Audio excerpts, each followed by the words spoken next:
Hi, I'm Tracy Moseley, a professional mountain biker. I've been a world champion in both downhill and enduro mountain bike disciplines.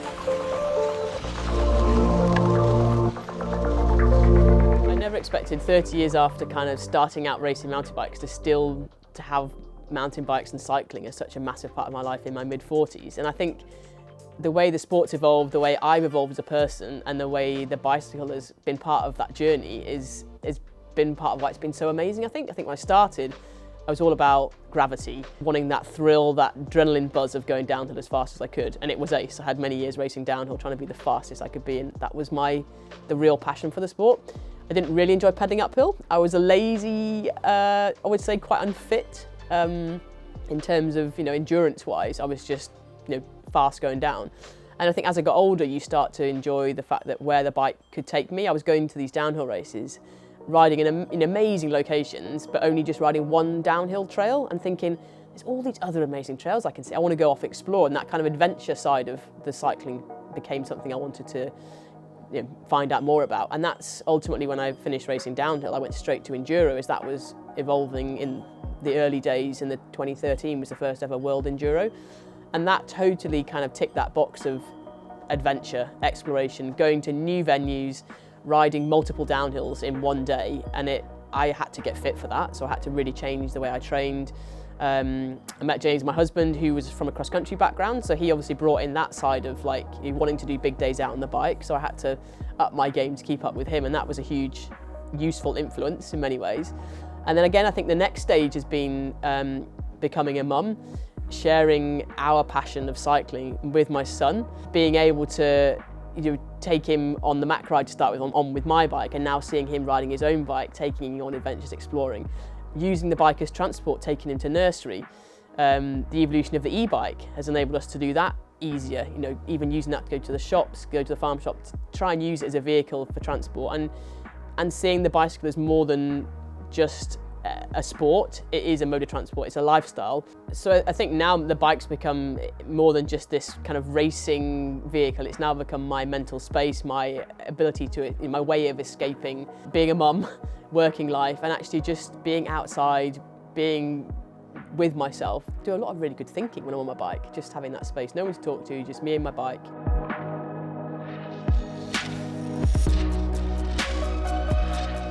And I think that's also a really special kind of evolution of where I've come with my journey and what I need from my cycling now. And hopefully that continues to evolve as I get older and the e-bike helps me more. As Toby gets older, we share more adventures. I've got so many amazing places I want to take him and do bike riding with. Not in a competitive sense, just for the love of what bikes can bring to your life. And looking forward to the next 30 years of that journey, really. I don't think I'll ever lose that competitive edge, and that's still why I'm, wanting to race at the point whereas most people probably would think, we'll do the family bit and just ride for fun. As soon as I get on the start line, I want to win, and I get frustrated when I'm not being successful as I potentially was. But I also have to then be realistic and think, what have I done in preparation? Have I put in all that groundwork? No, clearly not. So I need to be happy that I'm still able to kind of slot back in where I am, and I get a lot of pleasure from still being not far off when there's girls that are 10 years younger than me and doing this full time, and that's also kind of helps motivate me. And I think just also being sensible with the risks I take. I think that's one thing I've had to realise, that everyone says, when you become a mum, you're not going to want to take those risks, and I think somehow I haven't had that feeling. I think I just switch off and I'm into that race mode. But there is something that makes me think, is it worth risking that or not? And I think, I don't really fancy, being in a sling or having something broken for a few months. I think when there's certain features, I will probably make that choice to be safe. But in terms of general trail speed and actually getting the bit between my teeth, I think I just still have that desire to want to go as fast as I can. So I still love it, and I think I always will. My training when I was a downhiller in my early days was, looking back now, poor, I would say. The drive for me was having fun on my bike. I loved going to jumps, loved going downhills. I didn't really like the idea of that rigorous day-to-day training, and I didn't do as much as I definitely could have done. Then as that transition occurred to enduro, I suddenly realised the hard work that needs to go on to have that consistency of training to see the results, to get fitter. And I was pretty proud to probably have the success I had in Enduro was down to, I think, very much probably being fitter than a lot of the other girls at that time, the early days of the sport. And then how I realised now I was fit then because I'm not now. I think how those ups and downs occur, and then when you try and fit in being a mum and trying to work at the same time, you slot in sessions when you can, and there's no consistency whatsoever. So I've now, in the last couple of years, gone back to try and race to a certain, I guess, a high-ish level, but without having that as being my sole focus. It is hard, and I have to be honest with myself and think, look, you've done as much as you can at this point. Unless it is your sole focus, you can't expect, the optimum. So I think it's just fitting it in, and I think it's being realistic as what you can do. I also think there's now even more of a realisation that if I want to stay fit, I want to stay healthy in my older age, I think you get to your 40s and you start to realise your body's not quite like it was. It doesn't bounce back, it needs a bit of recovery, it needs that consistency.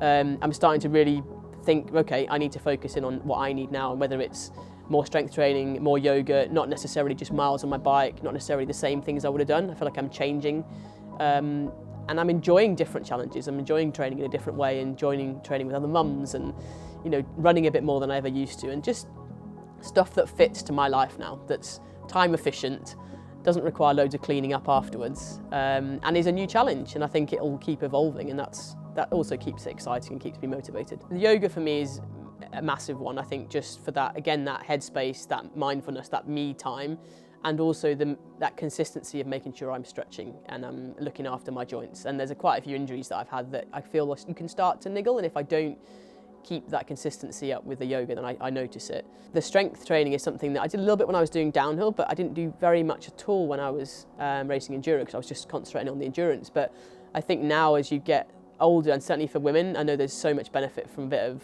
weight bearing, so a little bit of running and just the strength work.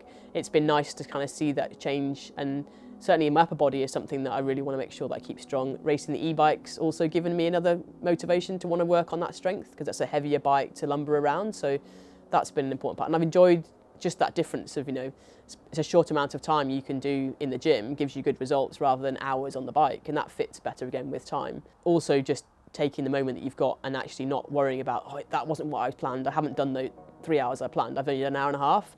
Anything I feel is better than nothing, and sometimes just getting out the door is a win. And again, the e-bikes help with that, because sometimes I've got an hour and I think, oh, you're not going to get very far, you're not going to do very much. You can do quite a bit in an hour on an e-bike and feel like you've still had your adventure and you've ticked that bit of adrenaline box that I still need ticking. I think adopting the e-bike, more strength and yoga are the kind of things that I've added in that were definitely different than in the early days. I think if you have any career that involves a bit of gravity racing like I've had, you're gonna fall off. It's part of pushing yourself. I know the worst one I've had is dislocated my shoulder, and then had rotator cuff tears on that same side. So I've had two kind of operations on that. It's a good 10 or more years ago now. But actually it starts to rear its ugly head again if I haven't stretched, if I haven't done a little bit of gym work. I can feel it coming along. So I think it's just that maintenance and making sure that you're getting that whole body movement when you've got the injuries, making sure that you do look after them. I think at the time when you are injured, it's really hard to take that, to step back and not keep pushing that recovery and trying to get back sooner and sooner and sooner. And it's having good people around you, so having a good physio, having a good team that can help. I was pretty lucky in my racing days to have good help from British Cycling and their medical team, so that was a huge help. But now there's so many private physios out there, it is worth taking that time to have that professional help and not rush. It's really easy to say that, but in the long term you want to make sure that that injury is recovered as best it's ever going to be. They're never going to be perfect, and every injury you have is always going to be a little chink in your armour, and they're always going to be there. But I think the more you can just be slow in that recovery process, the better, and listen to your body in many ways. And I think if you do that, you also then, that first crash you have on that injured bit, again, it's always going to be scary. But if you're taking the time and it's strong, it's not likely to have another incident, with that part of the body that's had the injury. So I think you just got to have this mentality that you're going to get hurt, you've got to accept it. It's part of what we do, it's part of the fun that we have doing our sport. But just not rushing that return, I think, is the most important thing. When you can't ride in where you are injured, it's super hard, but sometimes I've actually seen them as really rewarding times, because it actually allows you to stop. life's such this conveyor belt of, you know, you're on to the next thing, you're planning, doing this, doing that. When do you actually ever like suddenly have that taken away from you and you've got this, suddenly this chunk of time, maybe it's 6 weeks, where actually all those things you got planned have suddenly gone out the window. Time to sometimes reflect more, read more. I actually did a sports massage course the one time. Didn't do much of the theory, the practical, because actually my shoulder was sore, but I did all the theory and learnt about it. So like almost learning a new skill if you can, whatever part of your body's injured.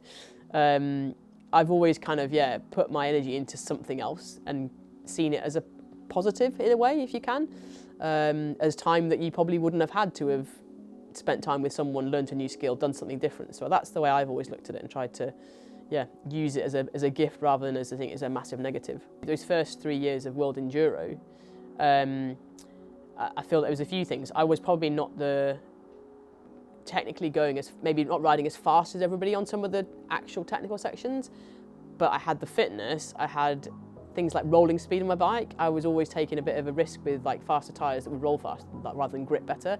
And I was totally, I think, on it with eating. Like you'd see people just go off a cliff by the end of the day. And I was really consistent. That was, again, my coach at the time was really on it, saying, right, you've got to keep, you know, every 20, 30 minutes, something needs to be going in the door. And I think that's something I still see now younger people don't appreciate. And they've just got water in their bottles.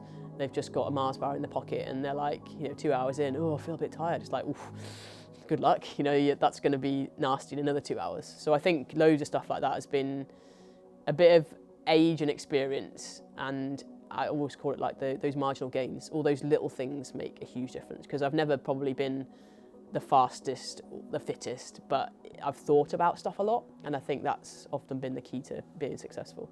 So I think it's going to be almost 10 plus years ago since I first came across what was precision hydration at the time, and it was a good friend of mine that actually introduced me to the company, who lived close by, James Brickle. And at the time I think I was starting to get more into professionalising my training, let's say. And the one thing that really fascinated me was the fact that I sweated like crazy. And it was always this like, what should I be doing to help maintain that hydration? I think initially hydration was really the key for me. It's like, how do I maintain these longer sessions and not feel like I had always this massive crusty face? And I was like, I just presumed that, you know, I sweated loads. I needed to put my salt in my water and way to go. And I think it was having the sweat test and actually being able to understand that you might be a really sweaty person, but might not be very salty. And no one had ever really separated those two things, I think, initially. And that was, for me, was like, oh, this is fascinating. And to know that then you're hydrating yourself in the right way for you, rather than just looking at, you know, a friend of mine who never sweats. And I'm like, how on earth do they live? That's not healthy. So that was really fascinating. And then obviously as my racing careers evolved and changed, then there's been that need for the company then started adding fueling into their portfolio and being able to carry food on the go, not having, you know, massive backpacks that are really heavy. People wanted to become more minimalistic with how they carry food for longer journeys. So having gels, having the chews is a really useful one for us. It's like a nice having something to be able to like taste and chew, and just, yeah, a huge variation of now what we can take. And again, tailoring the volumes of that liquid, and also tailoring the amount of sodium, the amount of carbs, having all those options there so you can very much specify what you need for each different kind of workout is great. You know, having the differences of having it in your bottle, having it as a gel in different formations. It's been really helpful and helped me evolve as a bike racer. I guess, again, make my career longer by looking after myself. You know, limited time for training now, but if you do the little things right and all those really key things, I know I can rock up without the training that I probably have and some of my compatriots will have. But as long as I fuel myself well, hydrate myself well, my body knows it can keep going for a long period of time. But if I miss those steps, game over. So it's definitely those small things that make a huge difference. And yeah, big thanks to be able to work with you guys for so long and help me in keeping a career that keeps going. It's been ace.